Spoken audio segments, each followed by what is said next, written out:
माँ आखिर कब तक हम ऐसी गरीबी में जीते रहेंगे? आप शहर में भैया को फोन करके सारी बात क्यों नहीं बता देती? नहीं बेटी, मेरे नितेश को इस बारे में जरा सी भी भनक लगी तो वो अपनी पढ़ाई बीच में ही छोड़कर वापस आ जाएगा। मैं इतनी मुश्किलों से उसे इसीलिए पढ़ा लिखा रही हूँ और अब तक जो हमने इतनी मेहनत की है वो सब बेकार चली जाएगी। माँ, घर में आटा दाल सब खत्म हो गया, अब खाने में क्या बनाऊं? ये ले बेटी, मेरे पास ये 40 रुपए ही बचे हैं। ऐसा कर 20 की दाल और 20 का आटा ले आ। अब वो दोनों माँ बेटी जैसे तैसे अपने दिन काट रही थी। आशा गांव के एक अमीर आदमी के घर नौकरानी का काम करती थी। उधर शहर में पढ़ाई कर रहा नितेश इन सब बातों से अनजान होता है। उसे शहर में रहने वाली एक अमीर लड़की मलाइका से प्यार हो जाता है। मलाइका भी उसे प्यार करने लगी थी। दोनों कॉलेज खत्म होने के बाद घंटों एक दूसरे के साथ समय बिताते।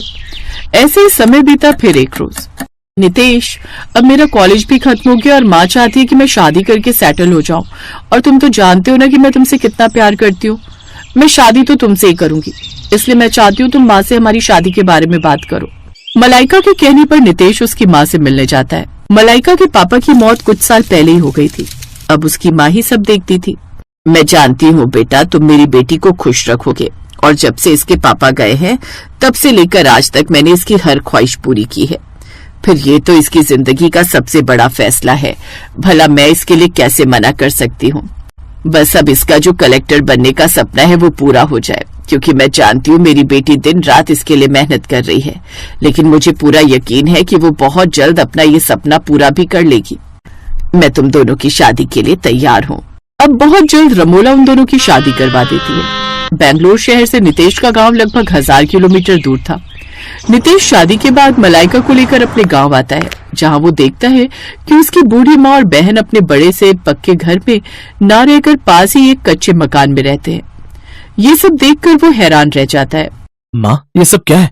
आप अपना पक्का घर छोड़कर यहाँ इस कच्चे मकान में, और ये क्या, सिर्फ एक खाट और दरी और ये मिट्टी का चूल्हा? आखिर क्या है ये सब? इस घर में तो कुछ भी नहीं है।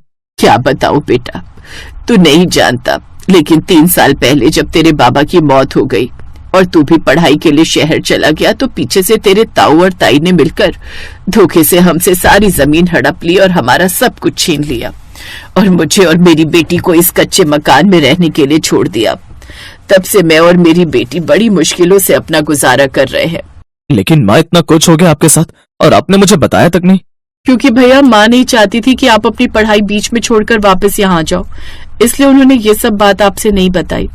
लेकिन तू आ गया है ना, तो अब मुझे पूरा यकीन है कि हमारे सारे दुख दूर हो जाएंगे। तभी उनकी नजर मलाइका पर जाती है। नितेश बेटा, तेरे साथ ये मैडम कौन है? तेरी बॉस है क्या? नहीं माँ, ये तुम्हारी बहू और मेरी पत्नी है। हालात कुछ ऐसे थे कि हमें शादी करनी पड़ी। अगर मुझे ये पता होता कि घर के हालात ऐसे हो गए तो मैं भी शादी नहीं करता। और मलाइका, तुम भी मुझे माफ कर देना। मैं नहीं जानता था कि अब तुम अमीर ससुराल की नहीं बल्कि गरीब परिवार की बहू हो। मैंने तुम्हें बड़े बड़े सपने दिखाए और अब तुम्हें यहाँ इस गरीब ससुराल में रहना पड़ेगा। नितेश, मैं शादी कर तुम्हारे साथ इस घर में आई हूँ और तुमने मुझे कोई धोखा तो नहीं दिया। तुम तो खुद भी ये सब नहीं जानते थे, इसलिए अब यही मेरा घर है। आप लोग जैसे रहेंगे मैं भी आप लोगों के साथ रह लूंगी। बहू, हमें माफ कर दे।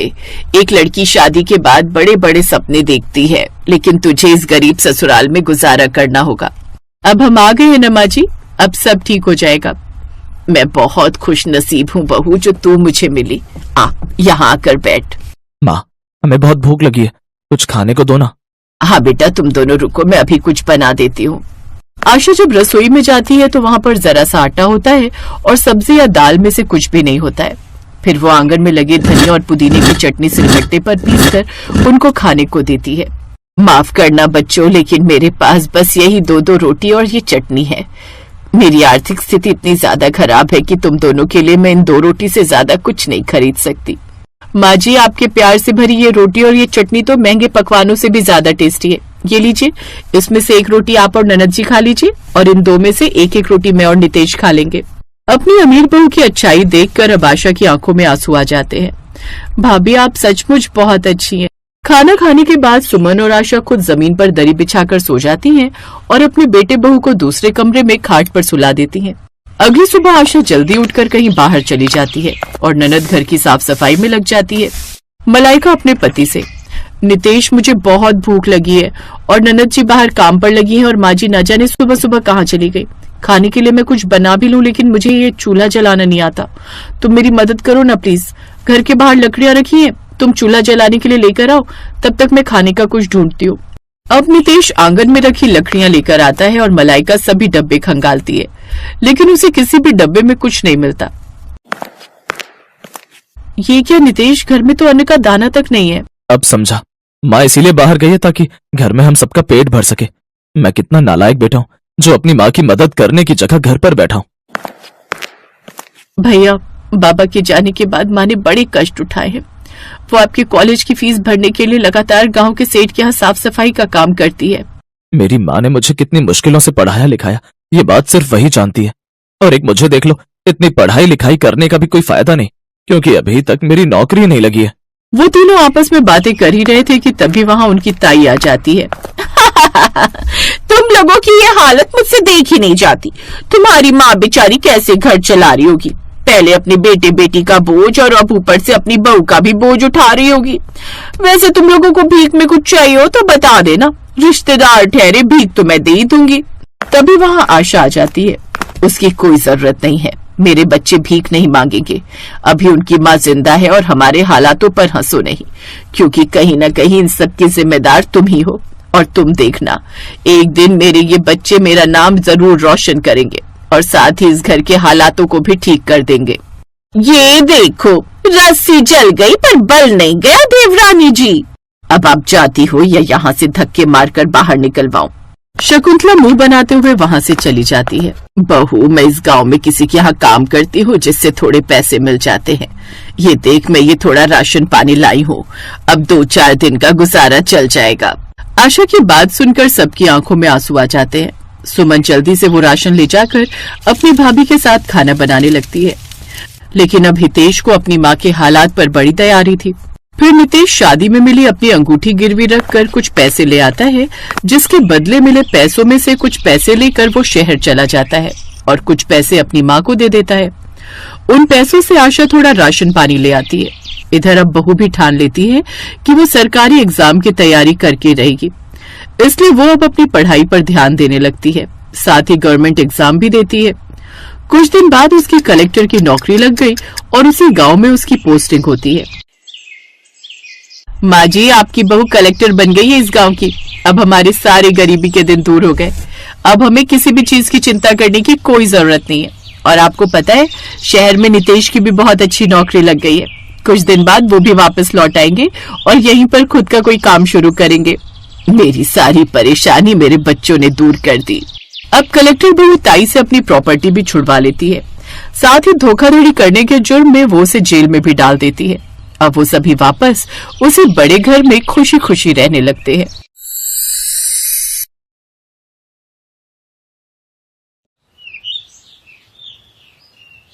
जल्दी कर सोना, वो लोग आते ही होंगे। हाँ माँ, हो ही गया बस। भगवान से दुआ कर कि उन्हें तू पसंद आ जाए। पता है, लड़का पुलिस में है, जीवन भर रानी बनकर रहेगी तू। पसंद कैसे नहीं आऊंगी, मैं इतनी सुंदर जो हूँ। अरे, जब माँ बाप का एक ही लड़का हो और वो भी सरकारी नौकरी में, तो उसके लिए ना तेरी जैसी 36 सुंदर लड़कियों के रिश्ते लाइन में लगे रहते हैं, समझी? सोना और उसकी माँ लड़के वालों की आवभगत की तैयारी कर रहे थे, तभी सुनील और उसकी माँ बाहर अपनी गाड़ी से नीचे उतरे। नमस्ते बहन जी। नमस्ते नमस्ते। तो ये घर है आपका? हाँ जी, यही घर है हमारा। आपको कोई दिक्कत तो नहीं हुई ना बेटा जी?